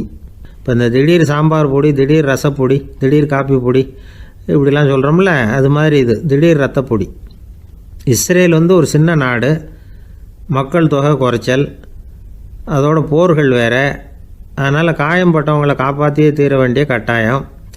காப்பாற்றணும்னா ரத்த இழப்பை தடுக்கணும். அப்படின்னா உடனடியாக புது ரத்தம் செலுத்தி ஆகணும். திடீர்னு ரத்தம் வேணும்னா எங்கே போகிறது? அதுவும் கிடைக்கிற ரத்தம் சேர்கிற குரூப்பாக இருக்கணும்.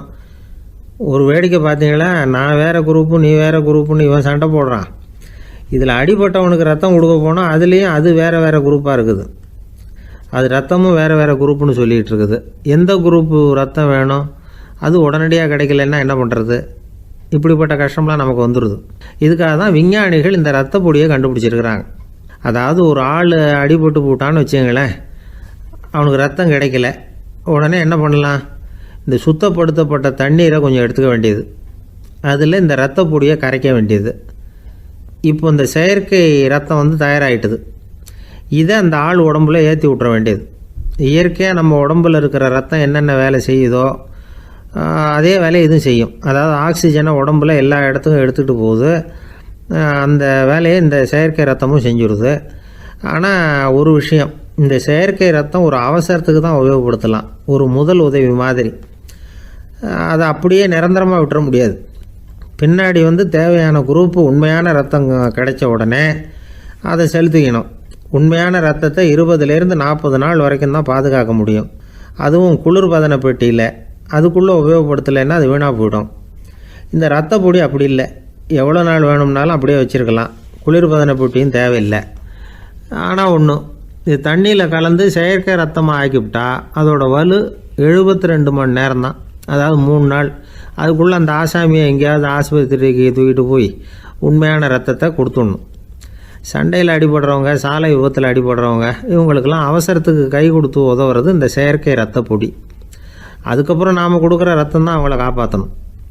இன்றைக்கி வந்து ரத்தத்தை தானமாக கொடுக்க தயாராக இருக்கிற நல்ல உள்ளங்கள் ஏராளம். எவ்வளவு ஆக்சிடெண்ட்டு, ஆப்ரேஷன், இதில் சம்மந்தப்பட்டவங்களை வந்து காப்பாற்றுறது நாம் தானமாக கொடுக்குற ரத்தம் தானே. ஒரு ஆக்சிடெண்ட்டு, ஒரு ஸ்கூட்டர் ஒரு ஆள் மேலே மோதி விட்டுது, பார்த்து வரக்கூடாதா அப்படின்னா அந்த ஆள், நீ தான் பார்த்து நடக்கணும், ஏன்னா 20 வருஷமாக நான் அந்த ஸ்கூட்டரை ஓட்டிகிட்டு இருக்கிறேன் அப்படின்னு நானா இவன். இதுக்கு அவன் சொன்னானா, நீ தான் பார்த்து ஓட்டணும், ஏன்னா 40 வருஷமாக நான் இப்படி நடந்துக்கிட்டு இருக்கிறேன் அப்படின்னு நானா. ஒருத்தர் அவசரமாக போய்கிட்டு இருந்தார். எங்கே போய்கிட்டு இருக்கீங்க அப்படின்னு கேட்டார் ஒரு பெரியவர். கடைக்கு போகிறேன் சார், சாமான் வாங்கிறதுக்கு அப்படின்னார். அங்கே போகிறதுக்கு முன்னாடி தெரிஞ்சிக்க வேண்டியதெல்லாம் தெரிஞ்சுக்கிட்டீங்களா அப்படின்னு கேட்டார் பெரியவர். கடைக்கு போய் காசை கொடுத்து ஒரு பொருளை வாங்கிட்டு வரப்போகிறோம், இதில் தெரிஞ்சிக்க வேண்டியது என்ன இருக்குது அப்படின்னார் அலட்சியமாக. இப்போ அந்த பெரியவர் பேச ஆரம்பித்தார். இந்த உலகத்தில் எந்த ஒரு செயலில் இறங்குறப்பவும் நாம் நல்லா ஆலோசனை பண்ண வேண்டிய விஷயம் 5 அப்படின்னார். உதாரணமாக, ஒருத்தன் கடைக்கு போய் ஏதோ ஒரு பொருளை வாங்கிட்டு வர போகிறான்னு வச்சுக்கோங்களேன். அப்போ கூட அவன் வந்து 5 விஷயங்களை பற்றி தெரிஞ்சுக்க வேண்டியிருக்குது அப்படிங்கிறார் அவர். முதல்ல அந்த பொருள் எப்படிப்பட்டது அப்படிங்கிறத தெரிஞ்சுக்கணும். 2வதாக தன்னை பற்றியும் தெரிஞ்சுக்கணும். அப்போ தான் அந்த பொருள் தனக்கு தேவையா இல்லையா அப்படிங்கிறத புரிஞ்சுக்க முடியும். 3வதாக தெரிஞ்சுக்க வேண்டியது ஒன்று இருக்குது. அது என்னன்னா, அந்த பொருளை அடையறதுக்கு வழி என்ன அப்படிங்கிறது தெரிஞ்சுக்கணும். அதாவது எவ்வளவு பணம் கொடுத்தா அது கிடைக்கும், இது மாதிரியான விஷயங்கள். 4வதாக அந்த பொருளை அடையிறது மூலமாக நாம் அடையக்கூடிய பயன் என்ன அப்படிங்கிறதையும் உணரணும். 5வது, அந்த பொருளை அடையிறதுல இருக்கக்கூடிய தடை எது அப்படிங்கிறதையும் நாம் தெரிஞ்சுக்கணும். பெரியவர் பேசுறது ஏதோ தத்துவம் மாதிரி தெரியுது இல்லையா? தத்துவம் தான். அதாவது இப்படி உலகியல் வாழ்க்கையில் சின்ன சின்ன விஷயங்கள்லேயே நாம் 5 விஷயங்களை தெரிஞ்சுக்க வேண்டி இருக்குது.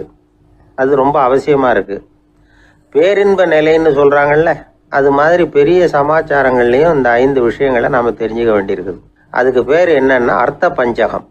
வைணவ சமயத்தில் அர்த்த பஞ்சகம்ங்கிறது ரொம்ப பெரிய விஷயம். கடைக்கு போகிறது மாதிரி கடவுளை பார்க்க போகிறப்போ நாம் 5 விஷயங்களை தெரிஞ்சுக்கணுமா. முதல்ல பரம்பொருள் அப்படிங்கிறது என்ன, அதோட தன்மைகள் என்ன, இதை தெரிஞ்சுக்கணும்.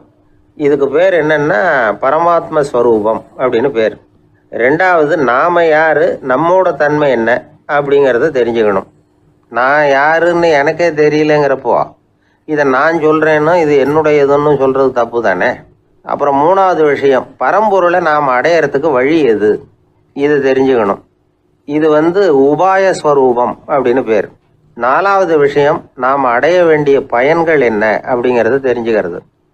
இதுக்கு புருஷார்த்தம் அப்படின்னு பேர்.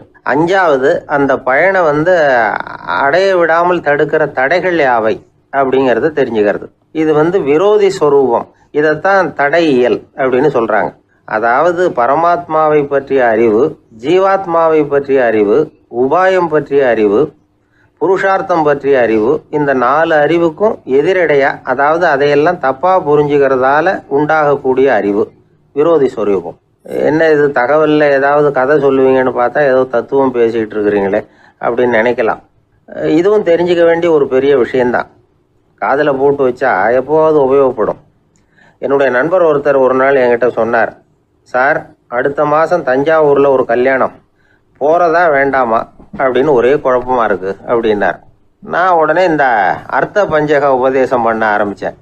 அவர் எல்லாத்தையும் பொறுமையாக கேட்டுவிட்டு, சரி சார் நான் போகிறதுன்னு முடிவு பண்ணிவிட்டேன்னார். எப்படி இந்த முடிவுக்கு வந்தீங்க அப்படின்னு கேட்டேன். அவர் சொன்னார், சார் அந்த 2வது பாயிண்ட் ஒன்று சொன்னீங்களே, அதை புரிஞ்சுக்கிட்டதுக்கு அப்புறம்தான் இந்த முடிவுக்கு வந்தேன் அப்படின்னார். என்ன 2வது பாயிண்ட்டுன்னு? அதாவது தன்னை பற்றி புரிஞ்சுக்கணும் அப்படின்னு சொன்னீங்க. உடனே என்னை பற்றி புரிஞ்சுக்கிட்டேன், நான் யாருங்கிறது எனக்கு தெரிஞ்சுது. உடனே போகிறது தான் நல்லது.